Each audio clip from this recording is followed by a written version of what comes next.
Varicose veins తో బాధపడుతున్నారా? భారతదేశంలోనే బెస్ట్ ట్రీట్మెంట్ అందించే ఏకైక హాస్పిటల్ ఏవిస్.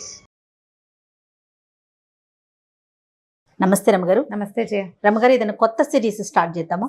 అంటే రాజులు మర్మాలు అలా ఏదో మెలికలు తిరిగిపోయి అలాంటి కథలు కాకుండా 2 పెళ్లిళ్ళు 3 పెళ్లిళ్ళు కాకుండా ఈజీగా సింపుల్ గా మనలాంటి ఒక సాధారణ వ్యక్తి కథ చెప్పుకుందాం జయ. సూపర్. ఒకటండి, పరోపకారి పాపన్న. ఒకటి కాదు, 5 కథలు మన దగ్గర ఉన్నాయి. ఇంకా కొత్త కథలు కనపడితే అవి కూడా చెప్తాను. కాదు రమ్మగారు, ఏ స్టోరీకి ఆ స్టోరీ ఎండ్ అయిపోతుందా లేకపోతే కంటిన్యూ అవుతుందా? ఇది పరోపకారి పాపన్న అనేవాడి జీవితం. అతని జీవితంలో జరిగిన ఒక్కొక్క సంఘటన, అతను ఎట్లా ఇతరులకి సహాయం చేశాడు. మామూలుగా మనకు కూడా ఎక్కువ మందికి హెల్ప్లు చేసేవాళ్ళని పరోపకారి పాపన్న అంటుంటాం. అవునవును. ఇది 1950s చందమామలో వచ్చింది సిరీస్. బాగా పాత కథలే, బాగుంటాయి కథలు, సింపుల్గా ఉంటాయి కథ. ఇంతేనా అనిపించదు. ఓకే. ఇలా ఇతరులకు సహాయం చేయటం గురించి, వాళ్ళు ఎంత మంచిగా చేస్తారో కొంతమంది, వాళ్ళని తెలుసుకోవడం చాలా బాగుంటుంది అనిపిస్తుంది. నాకు మహా ఇష్టం పాపన్న కథలు. తప్పకుండా బాగుంటాయి కథలు. పూర్వం ఒక రామాపురం అనే ఒక చిన్న ఊళ్ళో ఒక తల్లి కొడుకు ఉండేవాళ్ళు. తండ్రి లేడు. అయితే ఆవిడ కొంచెం పెద్ద వయసులోనే పిల్లాడు పుట్టాడు. కాస్త ఆవిడ పెద్దది, పిల్లాడు చిన్న పిల్లాడు. వాడిని అందరూ పాపన్న అని పిలిచేవాడు. పాపాయి, పాపోడు అలా పిలుస్తుంటారు కొన్ని ఊళ్ళలో. ఆ పాపోడే పాపన్న అయ్యాడు. అయితే ఈ పాపన్న ఏంటంటే కొంచెం అమాయకుడు, మంచివాడు. ఎవరో ఒకళ్ళకి హెల్ప్ చేస్తూ ఉండేవాడు. వాళ్ళమ్మ పాపం పినికి సాయం చేయరా, పాపం వీళ్ళకి చేయరా పాపం అనేది మొదట. క్రమంగా వీడు ఎంతసేపు ఎవరో ఒకళ్ళకి సాయం చేస్తూ ఉండేవాడు. వాళ్ళమ్మ ఇలా అయితే ఎలాగరా సొంతం చూసుకోకపోతే అనేది.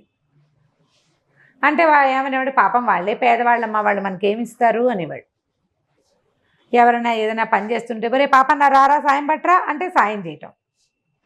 ఒరే పాపన్న కాస్త ఇది ఎవరికైనా ఇచ్చిరారా, వాళ్ళు ఎవరికైనా అక్కడ పోయి అక్కడ ఇచ్చేయటం. ఇక ఎంతసేపు వాళ్ళకి ఆ పని చేయటం, వీళ్ళకి ఈ పని చేయటం, ఇదే. సొంతానికి ఏమీ లేదు. ఎక్కడైనా ఓ చోట పని చేసి ఓ ఉద్యోగంలాగా చేసి 10 రూపాయలు తెచ్చుకోవాలి. ఏదైనా నేర్చుకోవాలి. వీడు పని చేయటమే, ఆ పని చేయటం, ఈ పని చేయటం, అన్ని పనులు వచ్చు, అవే వస్తాయి అంతేగా. ఎప్పుడెవరో దున్నుతున్నారనుకో, ఈ పూట పని మనిషి రాలేదు, వాడు ఎవడో రాలేదురా, నువ్వు కూడా రావా అంటే వెళ్ళిపోతాడు. ఈ బరువు ఎత్తవా అంటే వెళ్ళిపోతాడు. నీళ్ళు తెచ్చిపెట్టవా అంటే వెళ్ళిపోతాడు. వాళ్ళమ్మ చెప్పేది కానీ అతను వినేవాడు కాదు.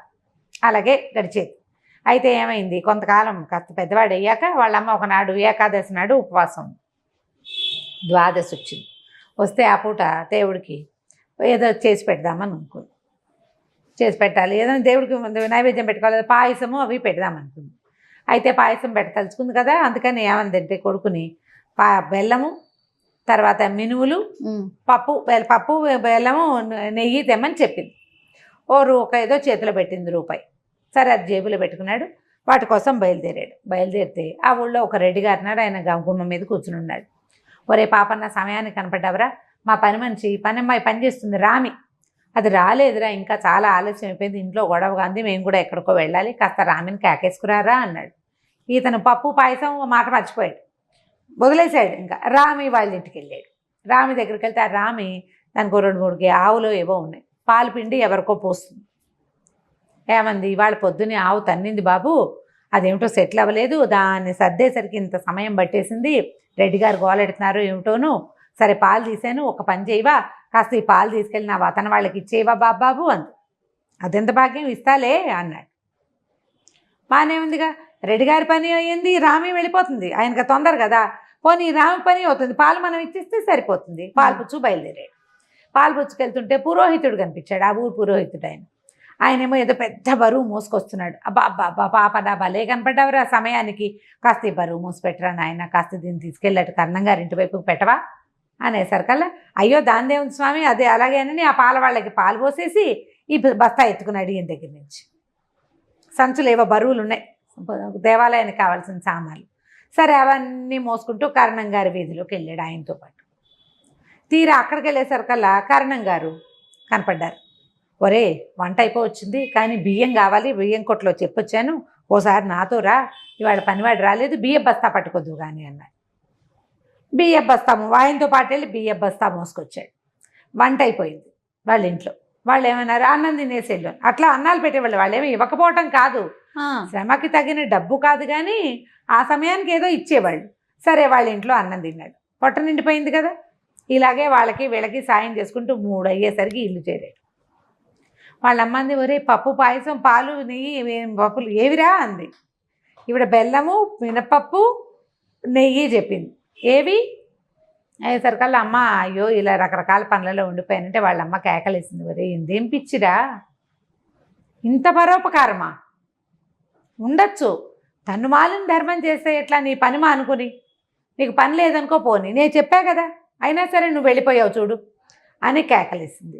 సరే ఆవిడకి విసుగు పుట్టింది, వీడిని ఎక్కడైనా పెట్టాలి, ఏం చేయాలని కరణం గారిని పురోహితుడిని ఆ ఊళ్ళో ఉన్నారు కదా పెద్దవాళ్ళని, పిల్లాడు దారి తప్పిపోతున్నాడండి, ఏదో పనులు చేసుకుంటూ తిరుగుతూ ఉంటాడు, చెరువుకి వెళ్తాడు చేటకెళ్తాడు, నేను ఏదో ఒకటి చెప్పండి వీడికి అనేసరికల్లా ఆయన వాళ్ళు ఏమన్నారు, బాగా ఆలోచించి కోణంగిపురం అని ఒక ఊరుంది మనకు దగ్గర ఊరు, 2 ఊళ్ళ అవతల, అక్కడ ఒక మంచి గురువు గారు ఉన్నారు, ఆయన దగ్గరికి పంపిస్తే చదువుకుంటాడు, పిల్లాన్ని చదువుకుంటే వాడికి వచ్చి తెలివితేటలు వస్తాయి, అమాయకుడు ఇప్పుడు ఏ పని చెప్పినా చేసేస్తాడు.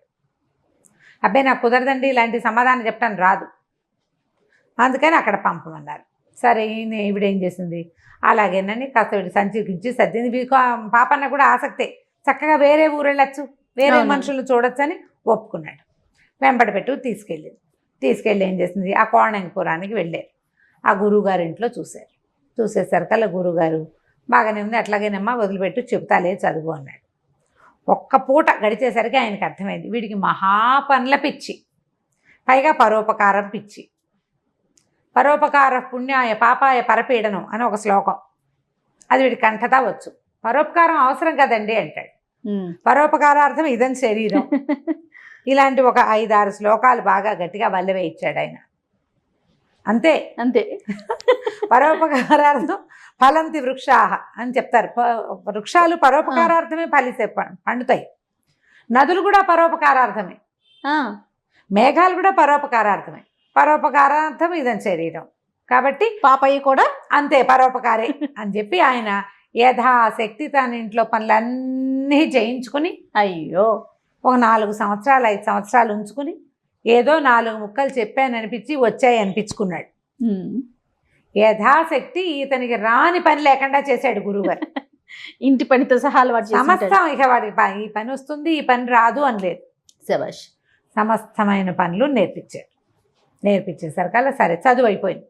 గురువు అయ్యో పాప వెళ్ళిపోతున్నాడని దిగులొచ్చింది గురువుగారికి.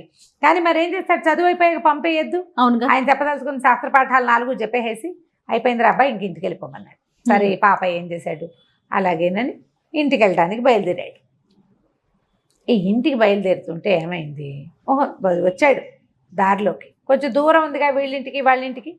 అయితే ఈ చిట్టడవిలోకి ప్రవేశిస్తుంటే 2 రాజభటులు పరిగెడుతున్నారు. వాళ్ళకి ముందు బట్టలు చిరిగిపోయి ఒక కుర్రాడు పరిగెడుతున్నాడు. పట్టుకోండి అని అరుస్తున్నారు. అక్కడ ఎవరున్నారు పట్టుకోవడానికి, వాళ్ళిద్దరే పరిగెడుతున్నారు వాడు వెనకాల. ఈయన ఏం చేశాడు, ఏమనుకున్నాడు పాపన్న, ఓహో ఈ రాజభటులు వీడు దొంగో ఏమిటో అయ్యుంటాడు అని చెప్పేసి పరిగెత్తి పట్టుకున్నాడు. పరోపకారార్థం కదా ఈయన చేసేది, పరోపకారం. పరిగెత్తుకుంటూ దొంగను పట్టుకున్నాడు. ఓర్ని భలే పని చేసావురా, రారా మాతోట్రా, మా సైన్యాధికారికి చెప్పి నీకు బాగా బహుమతి ఇప్పిస్తాం మా అధికారికి చెప్పి అని చెప్పి పట్టేసుకున్నారు. నోట్లో గుడ్డలు కుక్కేశారు ఆ కుర్రాడికి. తీసుకెళ్తే వాళ్ళతో పాటు వెళ్ళాడు. సైన్యంలో ఉద్యోగం ఇప్పిస్తారు, ఏదైనా బహుమతి ఇస్తారు, ఉద్యోగం అవసరం కదా, అలాగని వెళ్ళాడు వాళ్ళ వెనకాల. ఊరు నుంచి వెళ్తున్నాడు, గురువుగారి దగ్గర నుంచి వెళ్తుంటే ఒక కుర్రాడు కనపడ్డాడు. కుర్రాడిని రాజభట్లు వెంబడి పడుతున్నారు, పట్టుకుని కట్టేశాక ఏమైంది, కొంచెం దూరం వాళ్ళు కట్టి వాళ్ళు తీసుకెళ్లారు ముందుకి. తీసుకెళ్ళిన తర్వాత ఒక బాగా అడవి లోపలికి తీసుకెళ్ళి ఆ కుర్రాడిని ఓ చెట్టు కట్టేశారు.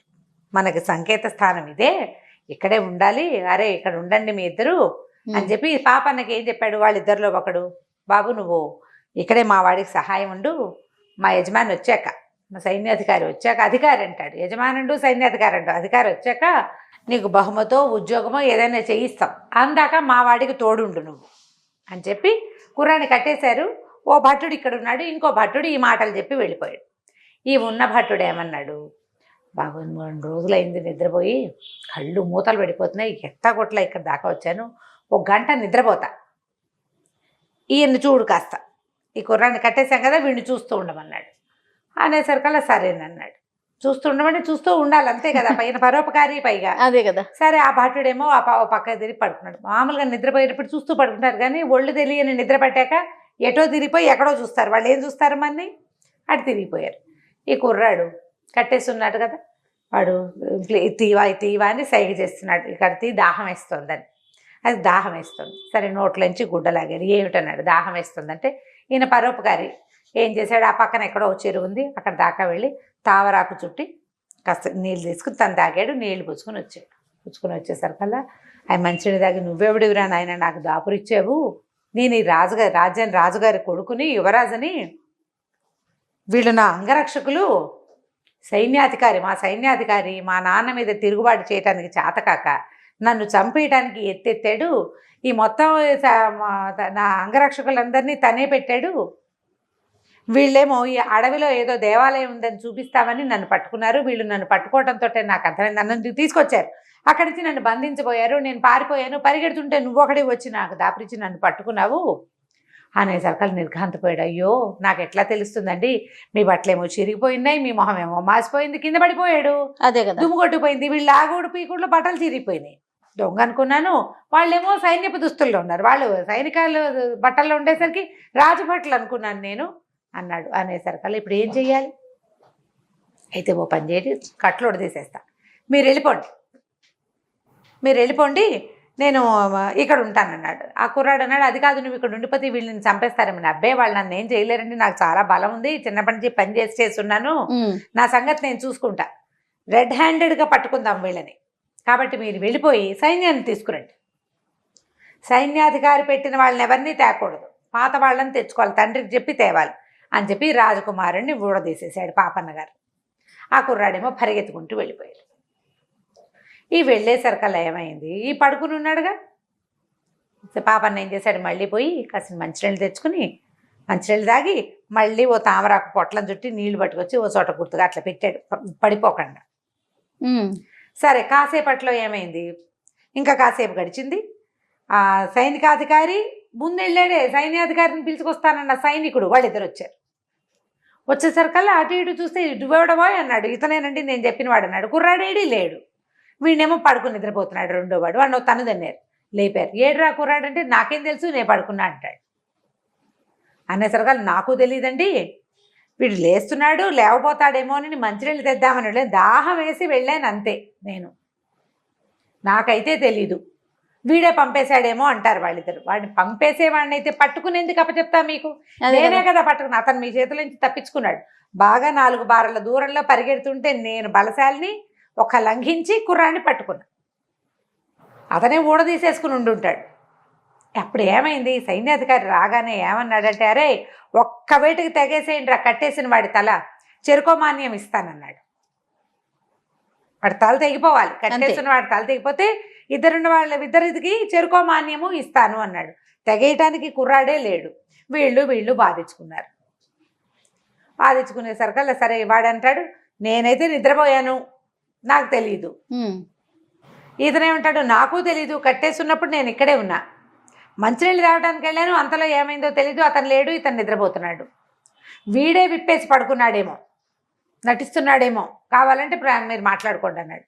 ఇంత సైన్యాధికారి వచ్చిన మొదటి సైనికుడు వెళ్ళిన వాడు, ఇద్దరు కలిసి వింటాను ఇక్కడ ఉన్నవాడిని, వీళ్ళలో వీళ్ళు కొట్లాడుకుంటున్నారు కానీ ఏమీ తెగలేదు. ఇతనేమన్నాడు, మీరు ఏదో బహుమానం ఇస్తామని నన్ను అట్ట పెట్టారు, నా బహుమతి నాకు ఇస్తే నేను వెళ్తానండి అంటాడు.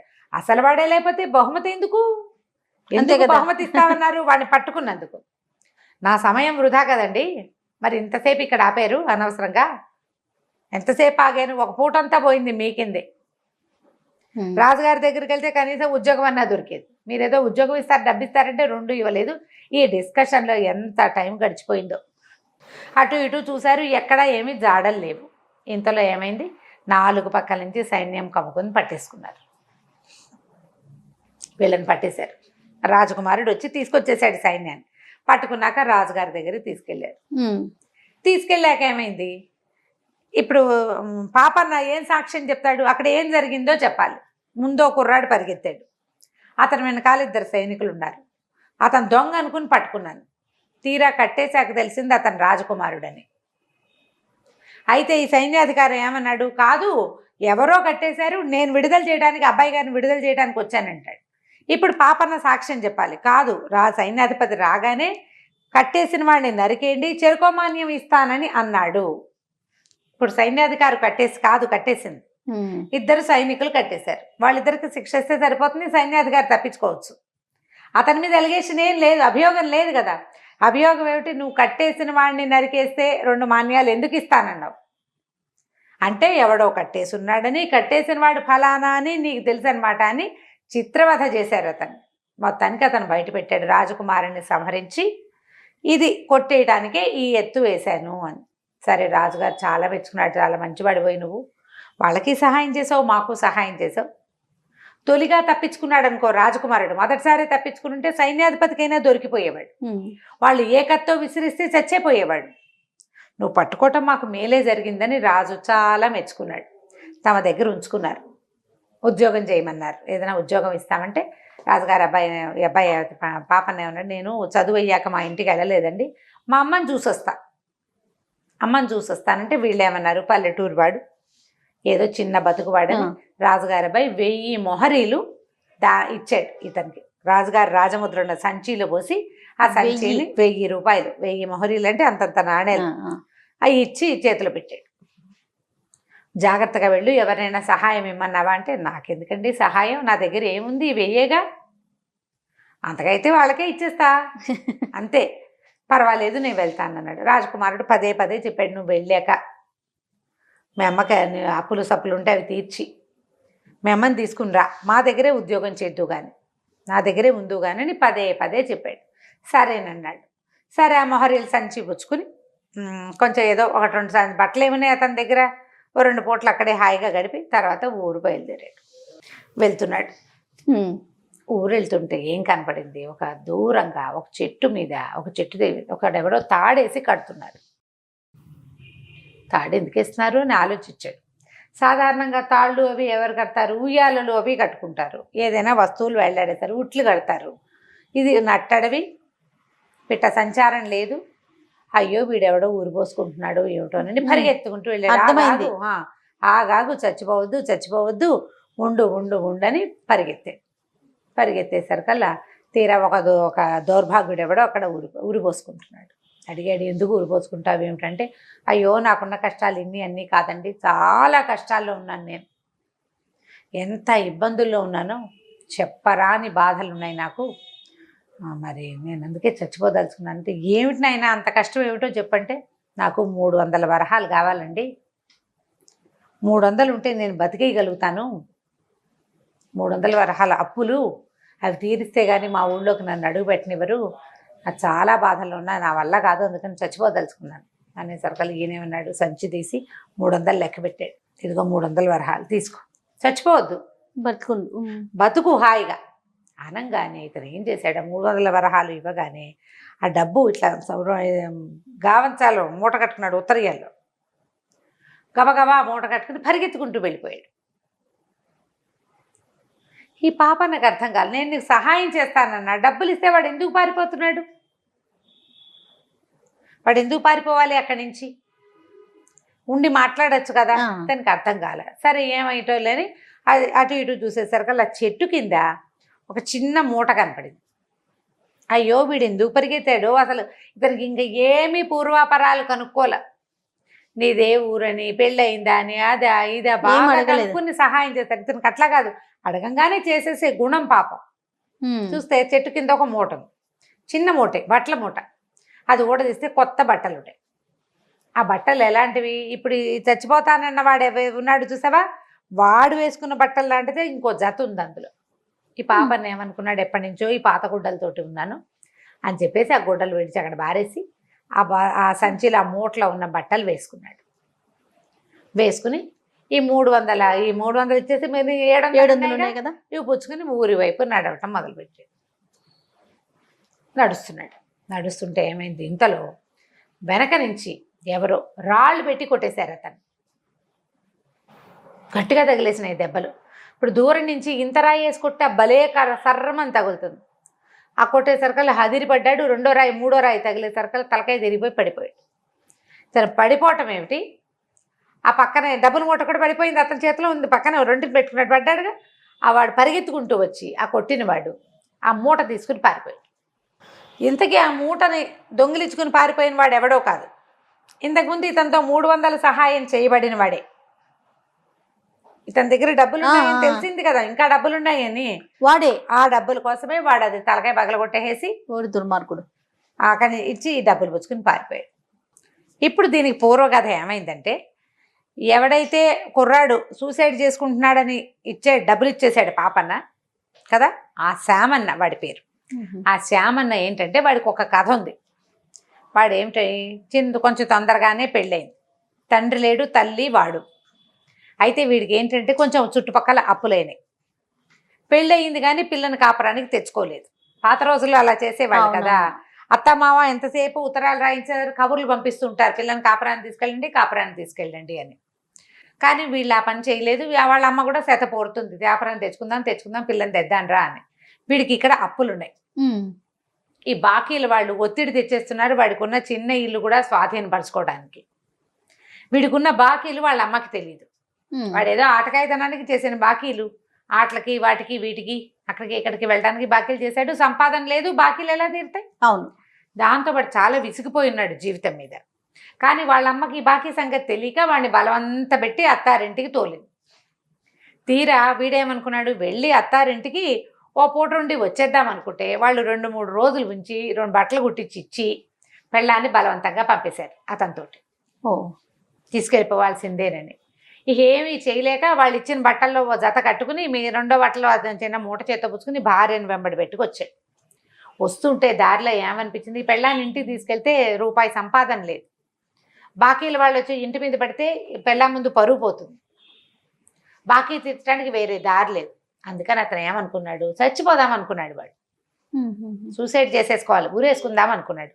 ఈ భార్య తను సాయంకాలం వేళే బయలుదేరి చీకటి పడే వేళకి ఈ చిట్టడవిలోకి చేరి ఓ చెట్టు కింద పడుకుని నిద్రపోయారు. పెళ్ళాం నిద్రపోతోంది.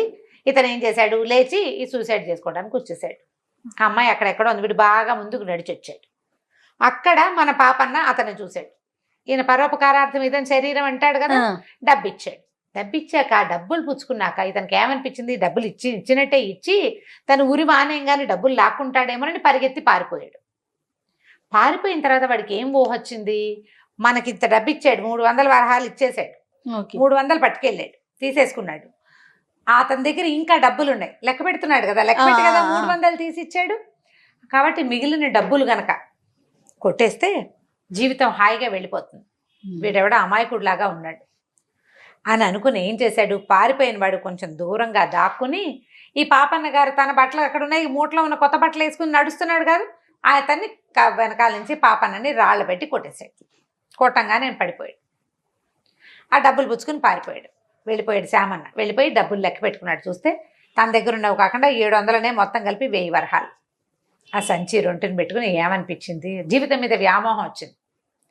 చచ్చిపోక్కర్లేదు, అప్పులు తీరిపోతాయి, చక్కగా పెళ్ళానికి నగ నట్రా కొనుక్కుని ఓ ఇల్లు వాకిలి కొంచెం పెద్దవి కొనుక్కుని 4 చూసుకుని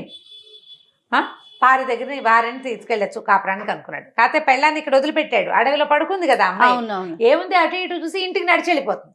వాళ్ళ ఇంటి నుంచే కదా వచ్చాం, ఏమవుతుందిలే, ఇది ఇక్కడ ఏమైనా అయిపోతుందేమో, పులుస్తుందేమో, సింహం వస్తుందేమో, అలా భావించలేమో, అవన్నీ ఊహించకుండా పెళ్ళాం అత్తారింటికి తిరిగి వెళ్ళిపోతుంది అనుకుని అట్టించి అట్టే నడుచుకుంటూ పోయాడు. వాడు వెళ్ళిపోయి ఏం చేశాడు, ఆ పట్టణంలోకి ప్రవేశించాడు. ఇది ఏ పట్టణం, పాపన్న గారు రాజకుమారుణ్ణి కాపాడి అక్కడి నుంచి తిరిగి వస్తున్న పట్టణం. ఓహో, ఏ పట్టణం నుంచి అతను తిరిగి వచ్చాడో అదే పట్టణం వెళ్ళాడు. వెళ్ళి ఏం చేశాడు, నగలు బేరం ఆడడం కోసం బంగారపు కొట్టులోకి వెళ్ళాడు. బంగారపు కొట్టు అయినా చూస్తే వీడు సామాన్యంగా ఉన్నాడు, సింపుల్ బట్టలే, పల్లెటూరు వాడు కనపడుతోంది. కానీ వీడి దగ్గర ఉన్న సంచి మీద రాచముద్ర ఉంది. డబ్బుల సంచికి, రాజుగారు ఇచ్చిన డబ్బుల సంచికి ఒక ప్రత్యేకమైన ముద్రలు ఉంటాయి. ఆ ముద్ర చూసేసరికి డౌట్ వచ్చింది, వీడెవడికో ఎట్లా వస్తుంది ఈ సంచి, పైగా రాజుగారి సంచి అంటూ ఒకటి ఎవరింటికైనా వస్తే వాళ్ళు అందులో ఏమైనా బియ్యపిండి పోసి శనగపిండి పోసి ఎవరికి ఇవ్వరు, అది అసాత్పరంగా దాచుకుంటారు. దాంతో ఇతను ఏం చేశాడు, రక్షక భట్లకు కబురు చేశాడు, నా దగ్గరికి నగలు కొనడానికి వచ్చిన ఒకటి దగ్గర రాజముద్ర ఉన్నటువంటి డబ్బుల సంచి ఉంది అని. వాళ్ళు వచ్చి సైనికులు వీడిని పట్టుకున్నారు. పట్టుకోగానే ఈ సంచితో సహా తీసుకుపోయారు రాజుగారి దగ్గరికి. రాజుగారు పరిశీలించి చూశాడు, అది ఏమిటి, నిన్న సాయంత్రం మనం పాపన్నకి ఇచ్చిన సంచి, 1000 వరహాలు ఇచ్చాం, లెక్కెట్టారు, 1000 వరహాలు ఉన్నాయి. ఈ శ్యామన్నకి ₹1 ఖర్చు పెట్టే అవకాశం కూడా రాలా. అందులో తొలుత 300 తీసుకున్నాడు, తర్వాత మొత్తం సంచి లాక్కున్నాడు. ఏం చేసుకుంటాడు, రూపాయలు కొనాలి ఏదైనా. బంగారపు కొట్టుకు వెళ్ళాడు తొలిగా, అక్కడ దొరికిపోయాడు. లెక్క పెట్టంగానే రాజుగారు అడిగారు, ఈ సంచి నీ దగ్గరికి ఎక్కడ వచ్చిందంటే ముందు నాదేనన్నాడు. తర్వాత భటులను చూసి భయపడి, అబ్బే కాదండి, ఎవరో ఒక ధర్మాత్ముడు దానం చేశాడు. దానం చేస్తే ఎట్లా దానం చేస్తాడు, సరే ఏ ఊరు నీది అంటే వీడు తన సొంత ఊరు పేరు చెప్పకుండా వేరే ఊరు చెప్పాడు. నీకు దానం చేసిన ఆయన నీకు ఎక్కడ దానం చేశాడు అంటే ఎక్కడ దానం చేశాడో చెప్పాలా, వేరే చోట పేరు చెప్పాడు. పాపన్న ఎక్కడికి వెళ్ళాడు, తన ఊరు వెళ్ళాడు. ఆ ఊరికి వెళ్ళే దారి రూట్లో ఏమేమి ఊళ్ళు వస్తాయి, ఆ ఊళ్ళల్లో వీడు చెప్పిన పేరు లేదు. ఇదేమో పాపన్నకి ఇచ్చిన సంచి. దాంతో వీడు అబద్ధాలన్నా చెప్తూ ఉండాలి. ఎవరో ధర్మాత్ముడు దానం చేస్తే 100 ఇస్తాడు, 50 ఇస్తాడు, 10 ఇస్తాడు, మొత్తం ఎందుకు 1000 వరహాలు ఇచ్చేస్తాడు. సరే ఆ సంచి దగ్గర పెట్టుకున్నారు. వరే వీడిని కొట్ల పడేంట్రా, పాపన్న ఊరు వెళ్ళాడో లేదో కనుక్కోండి అని జనాల్ని పంపించారు. పాపన్న వాళ్ళ ఊరు అన్ని వివరాలు వీళ్ళ దగ్గర ఉన్నాయి, చెప్పాడు కదా వాళ్ళకి. సరే ఇంతలో ఏమైంది, ఈ కథ ఇలా వెళ్ళిపోయింది. ఈ అడవిలో పాపన్న పడిపోయాడు. ఈ పాపన్న దగ్గరికి ఎవరు వచ్చారు, ఎవరో ఒకళ్ళు రావాలి, మనుషులు చూడాలి కదా పడిపోయిన వాడిని. ఆ దారి పెద్దగా జనాలు తిరిగే దారి కాదు. కాకపోతే శ్యామన్న భార్య గదిలో అక్కడ పడుకుంది అడవిలో. ఆ అమ్మాయి నిద్ర లేచి చూసింది, మొగుడు అటు ఇటు ఎక్కడా కనపడలేదు. సరే ఏమనుకుంది, అయ్యో ఏమిటి ఏమైపోయింది అని అనుకుని వెనక్కి వెళ్తే పుట్టింటికి వెళ్ళిపోవచ్చు. ఆ పిల్ల ఇప్పటికి 5-6 సంవత్సరాలుగా అత్తారింటికి వెళ్ళిపోవాలని తహతహలాడిపోతాం. ఒకవేళ పొరపాటున తను ఏదో నడుచుకుంటూ వెళ్ళిపోయాడేమో, లేపైనా ఏటైనా వెళ్ళినా తన ఇంటికే కదా చేరతాడు. అందుకని అత్తారింటికే దారి వెతుకుతూ అయినా ఎవరో ఒకళ్ళని అడిగైనా, అన్ని ముందు అడవి దాటితే ఏదో ఊరు రాదు, ఊర్లో ఒక దారి అడిగి వెళ్ళచ్చు. అందుకని ముందుకే దారి తీసి, ఈ ముందుకు తీసిన దారి ఎటు, ఎక్కడైతే శ్యామన్న పాపన్నని కొట్టిపడేశాడో అక్కడ. ఆ దూరం నుంచి నడిచేస్తుంటే చూస్తే ఎవరో మనిషి బోర్లా పడి ఉన్నట్టు కనపడుతున్నాడు. ఆ బట్టలు అమ్మాయికి తెలుసు, భర్తకి కుట్టించారు నాన్న. 2 చొక్కాలు 2 ధోవతలు కొన్నాడు. గుర్తుపట్టింది చొక్కాలు. అమ్మో నా మొగుడే పడిపోయాడని పరిగెత్తుకుంటూ వచ్చింది. ఆ పిల్ల పెళ్ళి 8-9 సంవత్సరాలు అయింది. ఆ పెళ్ళికి దానికి ఒక 10 ఏళ్ళు లేదా 9 ఏళ్ళు. ఈ భర్తని అప్పుడు చూసిందే లేదు, పెళ్ళయింది అంతే. ఇవి వచ్చాక కూడా కాపురానికి పంపించేటప్పుడు వీళ్ళు అవి ఇవి చేశారు. మొగుడు వైపు చూస్తే అందరు చుట్టుపక్కల నవ్వుతారు. సిగ్గుబడి ఎప్పుడు బాగా మొగుడిని పరకాయించి వాడు ఎంత పొడుగు ఎంత ఎత్తు సరిగ్గా తెలియదు అమ్మాయికి. బట్టలు తెలుసు, ఆ బట్టల్లోనే ఒకడిక్కడ పడిపోయి ఉన్నాడు. చూసి కంగారు పడింది. ఏం చేసింది, చేతిలో ఏవో అవి ఇవి ఉన్నాయి, బట్టలు తెచ్చుకుందిగా, చిన్న మూట ఉంది ఆ అమ్మాయికి. అటు ఇటు చూస్తే సరే ఆ పవతలు ఎక్కడో నీళ్లున్నాయి, గబాలను కాసిన నీళ్లు బట్ట తడిపి పట్టుకొచ్చి మొహం మీద నీళ్లు జల్లి లేవదీసింది. లేవదీసేసరికల్లా ఈ లేవదీసింది ఎవరో అనుకుంటాడు, ఆయనకేం తెలుసు. అయ్యో ఇట పడిపోయి అతను లేవదీసి లేచి కూర్చునేసరికల్లా సిగ్గుపడి దూరంగా నుంచుంది. పోయి మొగుడికి దగ్గరికి వెళ్తాం అమ్మాయికి అలవాట్లేదు, దూరంగా నుంచునేసరికి లేచి చూసుకున్నాడు. చూస్తే తల వెనకాల బొప్పి కట్టింది. అబ్బో బొప్పి గట్టిగా కట్టిందని, ఎవరు నీళ్లు చల్లిందని చూస్తున్నాడు. అమ్మాయి నువ్వేనా నీళ్లు చల్లిందంటే తలకాయ భూమిలో పాతేసి అవునది. మొహం చూపించట్లా, సిగ్గుపడుతుంది అనమాట. అమ్మాయికి సిగ్గు ఎక్కువ. అక్కడి నుంచి ఏమన్నాడు, ఈ కొట్టిన వాడెవడో నా సంచి పట్టుకుపోయినట్టున్నాడు అని చెప్పి చూసుకున్నాడు. సంచి లేదు. ఈ పిల్లకి గుర్తేమిటి, బట్టలు మాత్రమే. సరే అక్కడి నుంచి లేచి నడవటం మొదలుపెట్టాడు. ఈ అమ్మాయి మొగుడే కదా, ఆయన వెనకాలే నడవటం మొదలుపెట్టింది. 1 నిమిషం అయ్యాక చూసుకున్నాడు. ఎవరమ్మా, ఏమిటి, నీకేమైనా అవసరమా, ఎక్కడ ఒకదాన్ని ఎందుకున్నావు ఏమిటి అని అడిగాడు. అమ్మాయి తెలిపోయింది. ఏమిటి ఇలా అడుగుతున్నాడు, మొగుడు ఇలా అడుగుతున్నాడు ఏమిటి అనుకుని, ఈ తగిలిన దెబ్బకి వీడికి మతిపోయి ఉంటుంది. ఈయనకి మతిపోయింది. తన నా భర్తకి వెనకాలే వెళ్తే ఎప్పటికోప్పటికి రోగం కుదురుతుందిలే అని ఏం మాట్లాడలే. ఆయన మళ్ళీ నడుస్తున్నాం, వెనకాల నడిచేస్తుంటే ఇంకొంచెం ముందుకు వెళ్ళాక, అమ్మాయి చెప్పు నీకేమైనా సహాయం కావాలంటే చేస్తాను, పరోపకారార్థం ఏదో శరీరం అన్నాడు. అనేసరికల్లా అమ్మాయి ఏమంది, ఏడుపు మొహం పెట్టేసరికల్లా సరే మీకు ఎవరు లేరా అంటే లేరంది.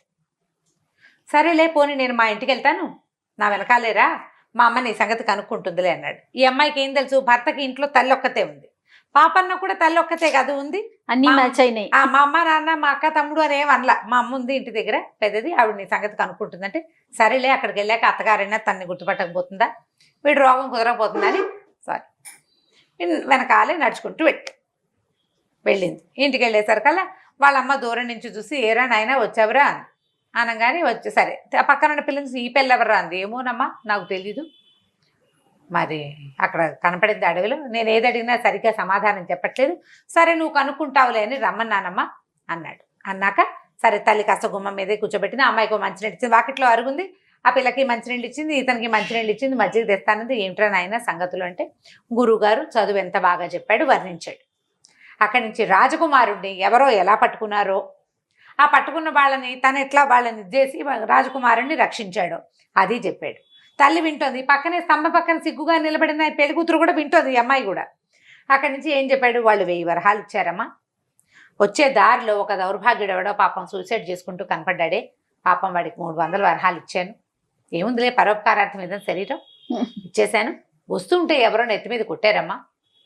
మరి అక్కడ వెళ్ళిపోయిన వాడు డబ్బులు ఇచ్చిన వాడివి బట్టలు ఉంటే కొత్త బట్టలు, వాడు సంచి ఎందుకు వదిలిపెట్టాడో తెలియలేదు. ఆ బట్టలు ఎత్తి వేసుకున్నాను. మరేమో ఎవరో నేను నెత్తి మీద కొట్టారా, 700 పోయినాయమ్మా. వాళ్ళ మంది పోతే పోయినాయి నాయన, బతికొచ్చావు అంతే అంతే చాలు. ఇదంతా వింటున్న ఈ అమ్మాయికి అర్థమైంది, ఓహో వీడు మన మొగుడు కాదు. ఓకే, అయితే ఊరి పోసుకోబోతున్నాడు, కష్టాలు చెప్పాడు, తనకి ఇబ్బందులు చెప్పాడు అని ఎవరినైతే చెప్తున్నాడో అతను తన భర్త. ఆయన బట్టలే ఈయన కట్టుకున్నాడు. కానీ ఈయన మళ్ళీ కొట్టింది ఎవరు తెలియదు. కొట్టిన వాడు ఎవడో ఉండాలి, అది ఎవరో తెలియదు. ఈ 10 నిమిషాలు కూడా గడవక ముందే రాజభట్లు వచ్చేసారు గుర్రాలు వేసుకుని.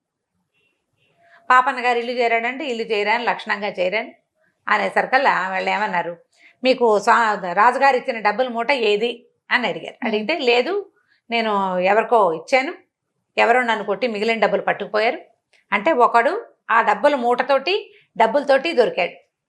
ఓహో, దొరికాడా? ఎలా ఉన్నాడు ఏంటంటే నువ్వు వేసుకున్న బట్టలు లాంటివే వాడు వేసుకున్నాడు అని చెప్పారు. అదే చొక్కా, అదే పంచ అనగానే అప్పుడు ఈయనకి ఏం స్ట్రైక్ అయింది, ఓహో వాడే మొదట 300 ఇచ్చిన వాడే నన్ను కొట్టుంటాడు అనుకుని. వెంటనే ఈ పక్కన ఈ అమ్మాయి కూడా అర్థమైపోయింది. అతనేమో నువ్వే ఇచ్చావని చెప్తున్నాడు, తర్వాత ఏమో నేనే తీసుకున్నానంటాడు, ఏం చేస్తాను చెప్తున్నాడో నిజం చెప్పటం లేదు. అందుకని రాజుగారు వాడిని ఖైదు చేయించారు, నేను తీసుకురమ్మన్నారు. అనగానే ఇతను అమ్మాయి పద్మ వచ్చి, ఆ పిల్ల పేరు పద్మ, వచ్చి కాళ్ళు పట్టుకుంది, అయ్యా నా భర్తను రక్షించండి, నన్ను కాపురాన్ని తీసుకెళ్ళమని మా అమ్మ నాన్న చాలా బలవంత పెట్టారు, అక్కడ ఏమి చెప్పలేక తీసుకొచ్చాడు, మీ పెళ్ళాన్ని నాతో కాపురానికి మా ఇల్లు వాకిలి సరిపెట్టడం కోసమే ఇంత పని చేసుంటాడు, రక్షించండి మమ్మల్ని అని కాళ్ళు పట్టుకునేసరికల్లా సరే అమ్మాయి ఇక్కడ ఉండు, నేను వీళ్ళతో వెళ్ళొస్తానని వెళ్ళాడు. వెళ్ళేసరికల్లా అక్కడ ఒప్పుకున్నాడు, నేనే ఇచ్చాను, పోనీలేండి పాపం పెళ్ళాం కూడా ఉంది, వాళ్ళు బతకద్దు, వాడు ఏవో కష్టాల్లో ఉన్నాడు అని డబ్బులు ఇచ్చేయటానికి ఒప్పుకున్నాడు. రాజుగారు ఎక్కిరిచ్చారనమాట, నీకు ఇచ్చిన బహుమానం ఒకటి కొంత ఇచ్చావు, కొంత వాడు లాక్కున్నాడు అంటే పోనీలేండి తెలియక లాక్కున్నాడు. ఈ లోపల ఆ చామన్న కూడా కాళ్ళు పట్టుకున్నాడు, బాబు నన్ను క్షమించండి, ధనాశ పడ్డాను అనవసరంగా, మీరు ఇచ్చిన డబ్బులతో సంతోషపడి వెళ్ళిపోయినా సరిపోయేది, అనవసరంగా నేను ఇంత పని చేశాను, ఈ పని పొరపాటు చేశానని కాళ్ళు పట్టుకున్నాడు. పట్టుకునేసరికల్లా సరే రాజుగారు నీ ఇష్టం అన్నారు, డబ్బులు ఇతనివి కదా మరి అంతేగా. ఇతను ఏం చెప్పాడంటే, బాబు నీ పెళ్ళాం నీ భార్య అమాయకురాలు, అమ్మాయి మొహం చూసి జాగ్రత్తగా ఉండు, డబ్బులు జాగ్రత్తగా ఏదైనా వ్యాపారం పెట్టుకో, కాస్త పొలం కొనుక్కుని బుద్ధిగా వ్యవసాయం చేసుకో, పిల్ల బుద్ధిమంతురాలు అని చెప్పి ఆ అమ్మాయిని వాడిని తన వెంట పెట్టుకుని తీసుకొచ్చి ఆ పిల్లని అతని చేతికి అప్పచెప్పి వాళ్ళ ఇంటికి పంపించేశాడు. ఆ 1000 నాణేలు వాళ్ళకే ఇచ్చేశాడు.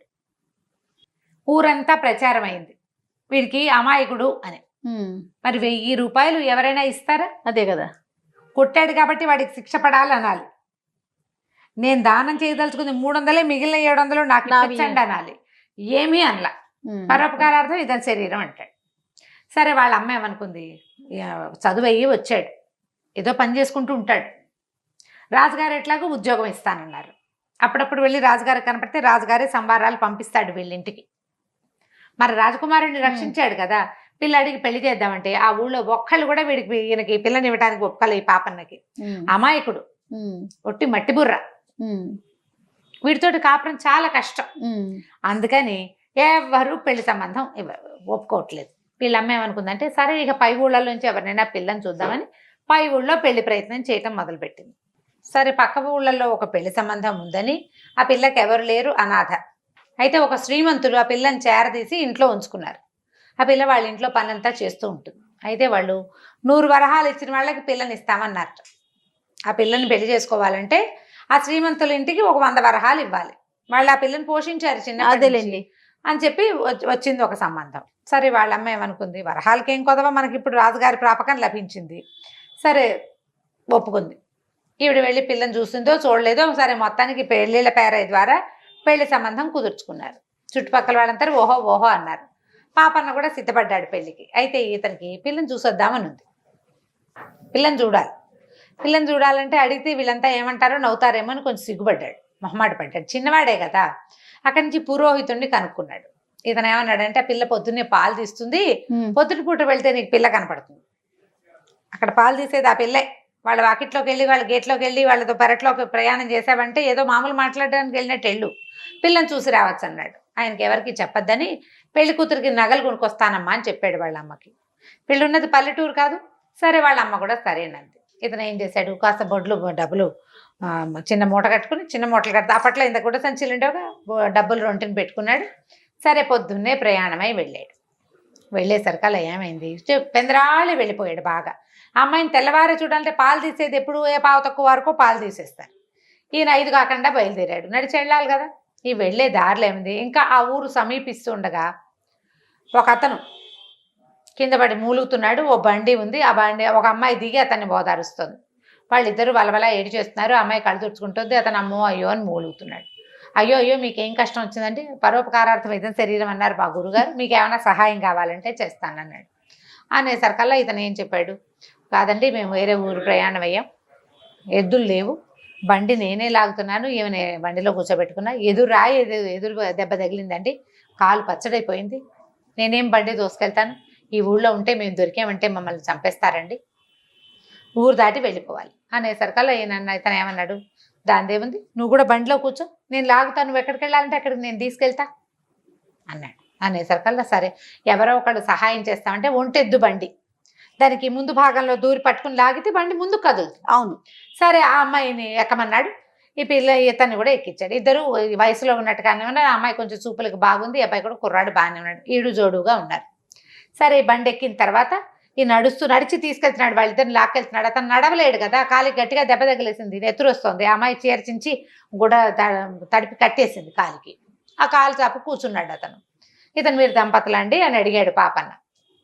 దంపతులు అవుదామనే బయలుదేరాం బాబు అన్నాడు. అదేమిటి దంపతులు అవ్వడానికి మీ ఇద్దరే బయలుదేరటం ఏమిటి అని అడిగేసరికల్లా ఏమన్నాడు, ఏం చెప్పాను బాబు, దీనికి అమ్మా నాన్న లేరు, మరి ఓ శ్రీమంతులు ఇంట్లో ఉంటుంది, నేనేమో వీళ్ళ పక్కింట్లోనే పని చేసుకుంటాను, సరే దీనికి పెళ్లి సంబంధాలు వస్తున్నాయి, వాళ్ళు చూస్తున్నారు, ఆయనకి 100 వరహాలు ఇస్తే గానీ పిల్లనివ్వని అంటున్నాడు, నా దగ్గర 2 వరహాలు కూడా లేవు, మేమిద్దరం ఎప్పటి నుంచో కలిసి పని చేసుకుంటున్నాం, నేను పక్కింట్లో పనిచేసేదాన్ని, అది వాళ్ళ దొడ్లో పనిచేసేది, ఇద్దరం కలిసి చిన్నప్పటి నుంచి ప్రేమించుకున్నాం, ఆయన ఒప్పడు.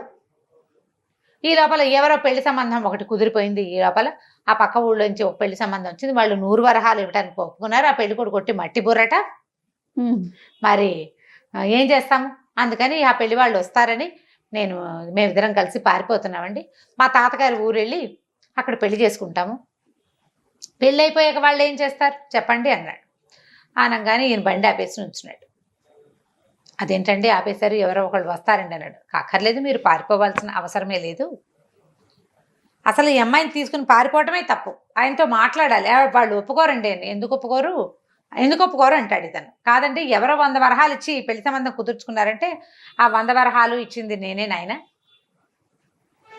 నువ్వేం కంగారు పడక, 100 వరహాలు పెళ్లి సంబంధం నేనే అని చెప్పి బండి తిప్పి వెనక్కి తీసుకెళ్ళేసరిగా ఈ లోపల ఈ అమ్మాయి ఇంట్లో లేదని కనపడలేదు, పారిపోయింది, ఎక్కడికో వెళ్ళిపోయింది, ఏదో బట్టల మూటైనా పట్టుకెళ్తారు కదా, బట్టలు పట్టుకుపోయిందని తెలిసి ఆ శ్రీమంతుడు ఆ పెద్దింటి ఆయన అటు ఇటు తిరుగుతున్నాడు కోపంగా, కొంప ముంచేసింది, ఇప్పుడు వాళ్ళు వస్తే నేనేం సమాధానంతో మాట పోయింది కదా. అవును. అక్కడి నుంచి వీళ్ళిద్దరిని తీసుకెళ్తే అవి చూడంగానే ఆయన గట్టిగా అరిచి కేకలేశాడు. ఈ పాపని అన్నాడు, ఎందుకండి కేకలేస్తారు, వాళ్ళిద్దరికి చిన్నప్పటి నుంచి ప్రేమట, హాయిగా పెళ్లి చేసుకొనివ్వండి, మీ కళ్ళ ముందే పడి ఉంటారు, వాడు పక్కిట్లో పని చేస్తున్నాడు, మీ ఇంట్లోనే చేయించుకోవచ్చు కదా హాయిగాను, చెప్పండి అన్నాడు. అనేసరికల్లా అంటే ఇప్పుడు ముందే ఏం చెప్పాడంటే, నీకు 100 వరహాలు కావాలి అంతే కదా, వరహాలు నా దగ్గర ఉండే నేను ఇస్తానన్నాడు, 100 వరహాలు నేను ఇస్తాను, పెళ్లి చేసుకో, పిల్లని ఆయనకి చెప్పకుండా తీసుకెళ్ళకూడదు, వాళ్ళు పెంచారు కాబట్టి అని వెనక్కి తెచ్చేసరికల్లా ఇతను అన్నాడు, ఆయన శ్రీమంతుడు, కాదండి పెళ్లి సంబంధం కుదర్చడానికి ఏముందండి, వాళ్ళు ఎవరికో ఒప్పుకున్నాను, నా మాట పోతుంది, ఈ ఊళ్ళో చాలా పేరున్నవాడిని నేను, వాళ్ళు 100 వరహాలు ఇచ్చినా అందులో సగం ఈ పిల్లకే ఇచ్చేవాడిని, నేను మాట ఇచ్చేసే అది బాగుండదంటే, మీరు మాట ఇచ్చింది మాకేనండి, నేనే పాపనని ఇందాక చెప్పలా, ఇప్పుడు చెప్పాడు అనమాట. ఇందాక డబ్బు ఇస్తానని చెప్పి తీసుకొచ్చాడు. అదే ఆ పిల్ల వీడిని మట్టిపుర్ర అన్నారు కదా వాళ్ళిద్దరు. పెళ్లి కొడుకు పెళ్లి సంబంధం కుదిరింది, మట్టిపుర్ర అని చెప్పారు. కాళ్ళు పట్టుకున్నారు, మమ్మల్ని క్షమించండి అని. పాపన్న అన్నాడు, మీకు 100 వరహాలు కావాలి అంతే కదా ఈ పిల్ల పెళ్లికి, ఆ 100 వరహాలు ఇదిగోండి అని నేను తీసుకోండి అని శ్రీమంతుడికి చేతిలో పెట్టాడు. డబ్బులు పుచ్చుకొచ్చాడు నగలు కొనటానికి. ఆయనకి చేతులు ఆళ్ళ. వీడికి ఒప్పుకొని ఇంకోటికి ఇచ్చి పెళ్లి చేస్తూ 100 వరహాలు ఇతని దగ్గర తీసుకోవటం ఏమిటి అనిపించింది. తప్పు అనిపించింది. ఇతను ఒప్పుకోలేదు, పాపయ్య ఒప్పుకోవాలి. కాదండి, ఒక 100 వరహాలతోటి ఒకళ్ళు జంట ఎందుకు విడిపోవాలి, శాశ్వతంగా అది వేరైపోతారు కదా, పర్వాలేదంటే ఆయన ఏం చేశాడు, ఆ 100 వరహాలు ఎత్తి ఆ పనిమాయి చేతిలో పెట్టాడు. ఆ లక్ష్మి చేతిలో, ఆ పిల్ల పేరు లక్ష్మి, తన చేతిలో పెట్టాడు. మీ ఇద్దరు హాయిగా మీ జీవితం మీరు గడపండి అని చెప్తే ఆ శ్రీమంతుడు ఆశ్చర్యపోయాడు. ఇదేం పరోపకారం నాయన, ఎక్కడా లేని విడ్డూరం అని ఆశ్చర్యపోయాడు. కానీ వాళ్ళకి పెళ్లి చేసేయండి అంతేనన్నాడు. అంతేనా, నాకు ఇంకేముంది సరే అని అనుకుని వాళ్ళేమో లక్ష్మిని ఆ పక్కన కుర్రాడు ఇద్దరు పెళ్లి చేసుకున్నారు. పాపన్నేమో ఇంటికి వచ్చేసాడు. వాళ్ళ అమ్మ లబో దిబోమని మొత్తుకుంది, ఇదేమిట్రా నాయన పెళ్లి చేసుకోమంటే, ఇవో డబ్బుకు డబ్బు పోయే, పిల్లకి పిల్ల పోయే, వాళ్ళకి పెళ్లి చేసి వచ్చావు ఎట్లాగరా నువ్వు అంటే, పోనీ అమ్మా పరోపకారం కంటే ఎక్కువ ఏమిటి అంటాడు. పాపం ఒక 100 తోటి వాళ్ళ జీవితం పాడైపోవాలా? అదే కదా, 100 వరహాలు ఎంతలో సంపాదిస్తాం? కూలీనాలు చేసుకుని రోజుకో రూపాయి కూడబెట్టినా కొన్నాళ్ళకి 100 అవుతుంది. పాపం వద్దు నాకు అలాంటి పెళ్ళి అన్నాడు. కానీ ఊళ్ళో అయిన ప్రచారం వల్ల ఇతనికి పెళ్లి సంబంధాలే రాలేదు, పెళ్ళిళ్ళు లేవు, పెళ్లి లేదు. ఏ సంబంధం అడిగినా వీడికి మేము ఇవ్వం, వీడు తెలివి తక్కువ పెద్దమ్మ. ఇందులో ఇతని మంచితనం ఎంత ఎక్కువ ఉందో ప్రజలకి తెలివి తక్కువతనంగా అర్థమవుతుంది. అది వీడు మందబుద్ధి, తెలివి తక్కువ వాడు, అవతల వాళ్ళంతా వీడిని ఎక్స్ప్లాయిట్ చేస్తున్నారు అనిపిస్తుంది కదా. దాంతో ఇక వాళ్ళ అమ్మాయి ఏమంది, ఇక నీ పెళ్ళి వదిరా నాయన, నాకు ఆశ పోయింది అంట మొదలెట్టి. అబ్బాయి ఏమన్నాడంటే, పాపన్న అమ్మ అట్లా కాదే, దేశాటం చేస్తాను 4 రోజులు, చదువుకున్నానా, నాకు నా చదువు కొంత రాణింపు రావాలి కదా, కొంత డబ్బు తీసుకుని దేశాటం చేస్తా, ఎక్కడైనా నాకు తగిన పిల్ల దొరికితే పెళ్లి చేసుకుంటాలే. ఈ చుట్టుపక్కల ఊళ్ళలో ప్రచారం అయింది. ఈ ఊర్లు దాటి బయటకు వెళ్తే ఎవరో ఒకరు దొరుకుతారు. రూపసీతను కొంచెం చూడడానికి బాగానే ఉంటాడు, దృఢమైన వాడు బాగా, అందుకని ఎక్కడో చోటు చేసుకుంటానులేమ్మా అన్నాడు. అనేసరికి సింహ వాళ్ళమ్మ వదిలిపెట్టేసింది. సరే వెళ్ళరా నాయన. అయితే ఏమైంది, ఇతను వెళ్తూ కూడా దారిలో ఎవరు ఏది సహాయాలు అడిగితే వాళ్ళకి సహాయం చేయటం, అడగక్కర్లా. ఎవరైనా బరువు మోసుకుంటుంటే నా చేతికి వెండి నేను పట్టుకొస్తాను, సహాయం చేస్తానండి, పరోపకారార్థం ఇదని శరీరం అంటాడు. అది ఆ బ్యాగ్ బుచ్చుకు వెళ్తాడు. అట్లా వెళ్తూ తిరుగుతూ ఉన్నాడు. వెళ్తూ ఉంటే ఒక దేవస్థానం దగ్గర ఒక పెద్ద సంత జరుగుతుంది. ఆ సంతలో బాగా తిరిగాడు, అటు ఇటు తిరిగాడు, ఏవో తినుబండారాలు ఏవో కొనుక్కున్నాడు, ప్రయాణంలోకి ఉంటాయని. అయితే ఏమైంది, ఓ కొట్టు దగ్గర కాస్త చెరుకు రసం బండి ఏదో ఉంటే చెరుకు రసం తాగుతూ కూర్చున్నాడు. ఒక ముసలాయన చాలా బరువైన సంచిని మోయలేక మోస్తున్నాడు. మోస్తుంటే ఏమన్నాడు, అయ్యా ఇంత పెద్దవారు ఎందుకంటే ఈ సంచులు మోస్తున్నారు, ఎవరు మగపిల్లలు లేరు మీ ఇంట్లో అన్నాడు.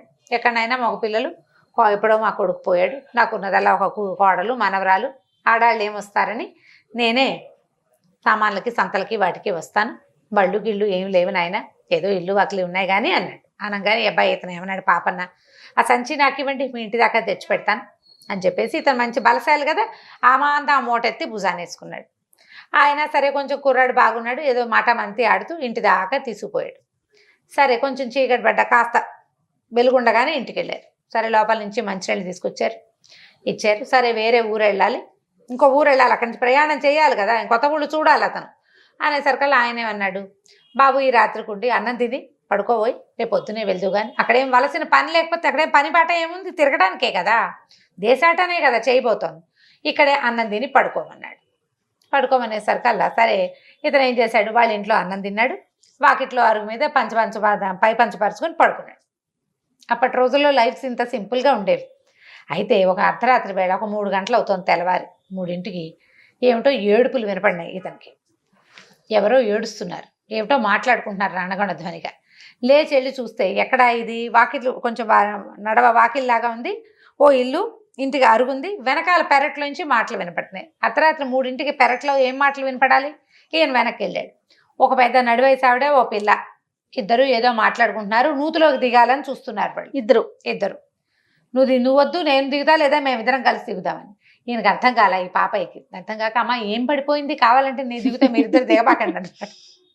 అనేసరికి ఇద్దరు లబో దిగోమని ఏడ్చారు, మేము దిగట్లేదు బాబు, దూకుతున్నాము, దూకాలి, మా పరిస్థితి బాగుండలేదు, మేమేం చేస్తాము అనేసరికి ఈ లోపల ఈ పాపన్న పెద్ద గొంతుతోటి మాట్లాడతాడు. లోపల ముసలాయనకి వినపడింది. ఆయన లేచి పరిగెత్తుకుంటూ బయటకు వచ్చి చూశాడు. ఇదేమిటి అమ్మా ఇట్లా చేస్తుంటే, ఇంకేం చేయను తాతయ్య, చచ్చిపోవడం కంటే ఇంకొక చిత్రం ఉందా నాకు అని ఆ పిల్ల ఏడవటం మొదలుపెట్టి. ఏమిటి వాళ్ళకు వచ్చిన కష్టం, ఏమిటి కష్టం అని అడిగేసరికల్లా ముసలాయన అన్నాడు, ఏం చేయను ఆయన, నాకు ఒకడే కొడుకు, ఒక కోడలు, ఒక మనవరాలు. ఈ పిల్ల పుట్టిన 4-5 ఏళ్ళకి మా అబ్బాయి పాము గారు చచ్చిపోయాడు. ఈ కోడల్ని పిల్లని సాక్కొస్తున్నా. పిల్లకి 16 పెళ్ళిడు వచ్చింది, 16-17 ఏళ్ల పిల్ల. 10వ ఏట వ్యక్తురాలు అవుతుంది. ఇంకా జాతకం చూపిద్దామని జాతకం చూపిస్తే మా పిల్ల నష్టజాతకురాలని, దానికి పెళ్ళవంగానే భర్త చనిపోతాడు, విధవ యోగం ఉందని, వైధవ్యం ఉంది అని జాతకంలో చెప్పారు. ఏ పెళ్లి సంబంధం వాడొచ్చినా అది కనపడుతోంది. మా ఊరు పురోహితుడు ఆ మాట ప్రచారంలోకి వచ్చేసింది. పురోహితుడు చెప్పేశాడు. దాంతో పెళ్లి సంబంధాలు లేవు. సరే పెళ్లి చేసే వైధవ్యం వస్తుంది కాబట్టి ఎందుకు వచ్చిందిలే అని ఆ పెళ్లి సరే ఏనాటికైతే ఆనాటికి వస్తుంది, మనంతటి మనం ప్రయత్నం చేద్దని పిల్ల వ్యక్తురాలు అయింది. ఇంకా ఇంట్లోనే ఉంచుకున్నాం. అయితే ఈ రాజుగారు ఒక ఇది వేయించారు, టముకు. ఏంటంటే 16 సంవత్సరాలు నిండిన పిల్లలు ఎవరైనా వివాహం కాకుండా ఉంటే వాళ్ళకి గ్రామాధికారి ఇష్టం వచ్చిన వాడికి ఇచ్చి పెళ్లి చేసేస్తారు. 16 ఏళ్లకి పిల్లకి పెళ్లిళ్ళు చేసేసేయాలని రాజుగారు ఒక ఆజ్ఞ జారీ చేశారు. ఈ జారీ చేసిన ఆజ్ఞ ప్రకారం ఈ పిల్లకి 16 ఏళ్ళు నిండితే రేపొద్దున గ్రామాధికారి వస్తే ఆ ఊళ్ళో ఉన్న 2వ పెళ్లివాడికో 3వ పెళ్లివాడికో ఇచ్చి పెళ్లి చేసేస్తారు ఈ పిల్లని. 2వ పెళ్లివాడు పోతే వాడి సంతానానికి ఈ పిల్ల దొరికేస్తుంది. అంతే కదా, అదే కదా. అందుకని ఈ పిల్ల లబోదిబోమని ఏడుస్తుంది. ఇప్పుడు పెళ్లి ఎక్కడ జరుగుతుంది దానికి? అందుకని ఏడుస్తున్నాం. పిల్ల ఏమో దూకులో దూకుతామని వస్తే తల్లి వెనకాలే పరిగెత్తుకొచ్చి నేను కూడా దూకుతానంటుంది. అది విషయం. వాళ్ళు తెలియక ఈయనేమో ఏదో పడిపోయిందని నేను దిగి తీస్తానమ్మా అంటున్నాడు అనమాట. సరే ఇది వినేసరికల్లా ఏ పాపని అన్నాడు, దాందేముందండి, మీలో పెళ్ళైపోయిందని చెప్పండి అన్నాడు. ఎట్లా చెప్తాం పెళ్ళైపోయిందని అనేసరికల్లా ఈ ఆయన ఏమన్నాడు ముసలాయన, అయ్యో అది కాదు నాయన, గ్రామాధికారి ఒకడే రాడు, పురోహితుడిని వెంబడి పెట్టుకొస్తాడు, ఈ పిల్లకి పెళ్లి కాలేదని చెప్తాడు ఆయన, అది తెలిసిపోతుంది అనేసరికల్లా ఇతనే ఏమన్నాడు, అయితే ఏముంది పెళ్ళి రేపొద్దున చేసేసుకుందాము ఏముంది అన్నాడు. అనేసరికల్లా అయ్యో నాయన నువ్వు చచ్చిపోతావు, నాకు అట్లా చచ్చిపోతావు కదా, ఏం చెప్పాడు పురోహితుడు, ఈ పిల్లకి పెళ్ళైతే భర్త చచ్చిపోతాడు అని చెప్పాడు. నీకెందుకు వచ్చింది నాయన ఈ కష్టం అంటే, ఏం పర్వాలేదండి, పరోపకారార్థం ఇదే శరీరం అన్నారు మా గురువు గారు, ఏమవుతుంది వివాహం చేసుకుందాము, నేనే పెళ్లి కొడుకునని చూపిస్తారు ఎలాగూ, నువ్వు నా దారి నేను పోతా, మీ పిల్లని మీరు ఉంచుకోండి అన్నాడు. అనేసరికల్లా సరే ఆయన తాతగారు తల్లి సంతోషించారు, వీడెవడో మంచివాడు దొరికాడు, పోనీ పిల్లకి పెళ్ళయిందన్న పేరైనా ఉంటుంది. సరే తెల్లవారేసరికల్లా పురోహితుడిని కేకేశారు, మా పిల్లకి పెళ్లి కుదిరింది, ఫలానా పాపన్న ఒక కుర్రాడు మా ఇంట్లోనే ఉన్నాడు, పెళ్లి చేయొద్దు కానీ రమ్మన్నారు. అనేసరికల్లా సరే చుట్టాల పక్కలంతా చేరారు. మధ్యాహ్నానికల్లా గ్రామాధికారి కూడా వచ్చాడు, పెళ్లి చేసుకుంటున్నారు కదా ఇంకేముంది, సరే ఊరుకున్నాడు. సరే చుట్టుపక్కల ఊళ్ళో ఉన్న వాళ్ళంతా వచ్చారు, గబగబా పందిరేశారు. అప్పుడున్న కంసాలి గబగబా నా దగ్గర చేసిన సూత్రాలు ఉన్నాయి పట్టుకొస్తానన్నాడు. నేచర్ల పద్మశాలీలు ఉంటారు, వాళ్ళు 2 పట్టు చీరలు పట్టుకొచ్చి ఇచ్చారు, అన్నీ అమిరిపోయినాయి.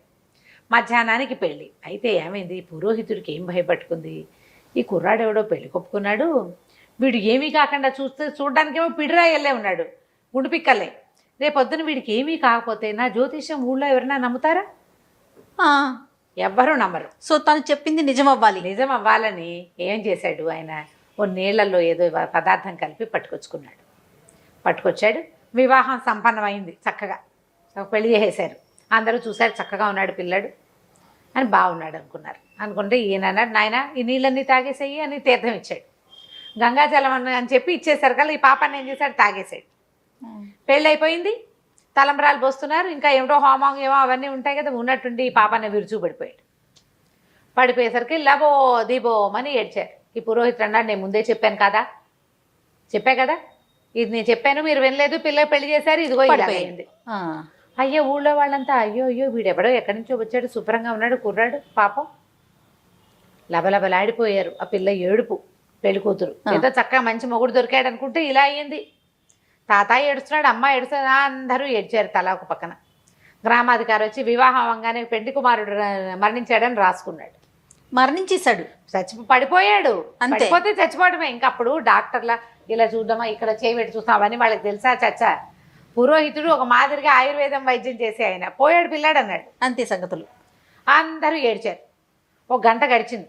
వీడికి ఎట్లా వీళ్ళు పుట్టి వాళ్ళకి కబుర్లు చేయాలో వీళ్ళకి తెలియలే. పైగా వెంటనే సినిమాలలాగా ఇలా పడిపోగానే ఇలా తీసుకుపోరు కదా, నలుగురు ఏడ్చి వారా వీరా ఈ కుర్రాడు ఎక్కడి నుంచి వచ్చాడు, ఏ ఊరు నుంచి వచ్చాడు కనుక్కోవాలి అని మాట్లాడుకునే లోపల ఒక పెద్దగా ఒక కేక పెట్టి లేచి కూర్చున్నాడు ఈ పాపను. లేచి కూర్చున్న సార్ అందరు నిర్ఘాంతపోయారు.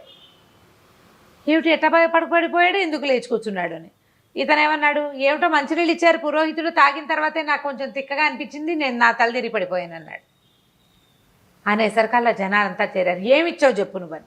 ఈ పురోహితుడు వెంటనే తిరుక్కున్నాడు. వీడి దుంపదగ్గ వీడు గట్టి పిండం, బలశాలి, విషం కల్పించినా వాడు చచ్చిపోలేదు. స్పృహ తప్పిపోతే తీసుకెళ్ళి తగలేస్తే అయిపోయేది. వీడు స్పృహ తప్పినా కాసేపట్లో తేరుకున్నాడు, 2 గంటల్లో లేచి కూర్చున్నాడు. వాడు చాలా కాలం గురువు దగ్గర ఉన్నాడా, అన్ని ఆకులు అలమలు అన్ని తిని గట్టిగా తయారయ్యాడు అతను. పురోహితుడు వెంటనే తేరుకుని నేనే కల్పించాను ఈ పిల్లాడికి అన్నాడు. ఎందుకుట, ఇప్పుడు అమ్మాయి జాతకంలో దోషం ఉంది, భర్త మరణించాలి. పిల్లాడి జాతకం నేను గుణించా వాడు చెప్పిన ప్రకారం, వీడికి దీర్ఘాయుష్. అందుకని వీడి మీద నుంచి ఈ నింద పోవటం కోసం, అంటే ఏమనాలి దాన్ని, కీడు తొలగిపోవటానికి కాసేపు పిల్లాడు చచ్చిపోయాడు అనుకుని మీరంతా ఏడ్చారనుకో అయిపోతుంది, అందుకని ఈ పని చేశాను అన్నాడు. ఓకే అనేసరికి జనాలు నమ్మారు. మరి పురోహితుడు ఏ చెప్పినా నమ్మేసే రోజులు పాపం అవి. ఎవరు చెప్పినా పురోహితుడు అనకూడదు. ఎవరు చెప్పినా పురోహితుడు ఏమనుకున్నాడంటే కనీసం ఇలా మాట తప్పించుకునైనా తన మాట నిలబెట్టుకోగలడు, లేకపోతే ఆ ఊళ్ళో ఎవరో అతని మాట నమ్మరు రేపొద్దున. అవునవును, ఆ ఇబ్బంది ఉంది కదా. సరే అక్కడి నుంచి తర్వాత పెళ్లి తర్వాత చేయవలసిన కార్యక్రమాలన్నీ చేసి ఓ 10 రోజులు వాళ్ళ ఇంట్లోనే ఉండి తర్వాత తన భార్య మీనాక్షిని తీసుకుని ఇంటికి వెళ్ళిపోయాడు. వాళ్ళు కూడా సంతోషించారు. ఆ తర్వాత మామగారు లేరుగా, అత్తగారు తాత వాళ్ళు కూడా ఈ ఊరికి రాక పోక చేస్తూ ఉండేవారు. మీనాక్షి ఆ పెళ్లి కూతురు పేరు. ఆ మీనాక్షిని తీసుకుని ఇంటికి తీసుకుపోయాడు పాపన్న. ఆవిడకి ఇంటికి వెళ్ళాక అమ్మాయికి తెలిసింది. ఇప్పుడు తనని రాత్రి మన ఇంట్లో వాకిట్లో పడుకుని నేను చేసుకున్నానని చెప్పండి, కావాలంటే నేను చేసుకుంటాను, చస్తే చచ్చాను అన్నాడు. ఏమన్నాడు, పోతే పోతానులేండి, బతుకుంటే నా దారి నేను పోతాను లేదని అన్నాడు. ఇంత మంచివాడు, తనకు దొరికినందుకు అమ్మాయి సంతోషించింది. కానీ ఆ ఊరు వెళ్ళాక అమ్మాయికి ఏం తెలుస్తుంటే వీడందరికీ పరోపకారమే చేస్తాడు. కానీ వాడి ఆ పరోపకార బుద్ధి తన జీవితాన్ని నిలబెట్టింది, సంతోషించింది, తనకు లైఫ్ ఇచ్చింది కదా. అదే అందుకని అక్కడి నుంచి ఆయన ఏ పరోపకారం చేసినా అమ్మాయి కాదనేది కాదు. సరిపోయింది. ఏమని చేసినా సరే, ఎవరి దగ్గరికి వెళ్ళినా, ఎవరికి ఏమైనా ఇచ్చినా, పోనీ పరోపకారార్థం ఇద్దరు శరీరం అని ఆయన మొదలెట్టిన శ్లోకం ఇవిడు పూర్తి చేసేది. అట్లా వాళ్ళిద్దరు ఇలసాటు లేని జంటలాగా హాయిగా చాలా కాలం పాటు ఉన్నారు. పాపన్న చదువు పేరుతోటి ఈ చిన్న సిరీస్. ఓకే, ఈయన పెళ్ళైపోయింది కదా, తర్వాత పాపన్న పెద్దవాడైపోయాక ఉండే కథలు, మళ్ళీ పరోపకారి పాపన్న కథలు పేరుతోటి ఇంకొక సిరీస్ వస్తుంది. ఇక్కడికి పరోపకారి పాపన్న చదువు సిరీస్ పూర్తయిపోయింది. ఓకే, మళ్ళీ తర్వాత ఆయన ఎట్లాంటివి చేశాడు అవి మళ్ళీ పెరిగినాక కూడా ఇదే తంతారమ్మ గారు, అతని పద్ధతి అది, హెల్ప్ చేస్తాడు అంతే. విచిత్రంగా జయ ఇట్లా సొంతం చూసుకోకుండా చేసేవాళ్ళు ఎదురు దెబ్బ తిన్నా దాన్ని దెబ్బగా భావించరండి. భగవంతుడు కూడా వాళ్ళకి సరిగ్గా టర్న్ చేస్తాడు, వాళ్ళ మీదకి వచ్చిన విషయాన్ని కూడా సరి చేసేస్తాడు. అవునవును, ప్రకృతి చేస్తుంది చూడు ఆ పని. కనిపిస్తారంటారా రమ్మగారు ఈ కాలంలో మనకి? ఉన్నారంటారా? ఉన్నారు. తను మాలిన ధర్మం మొదలు చెడ్డ బేరం అని ముందే మానేస్తాం, చాలా మంది మానేస్తారు.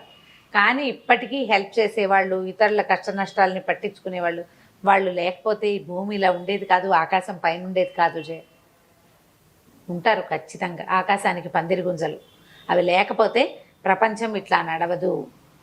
ఎవరో ఒకళ్ళు ఇప్పుడు అందరికీ పరోపకారం కాకుండా కొందరికి చేసే వాళ్ళు ఉన్నా చాలుగా.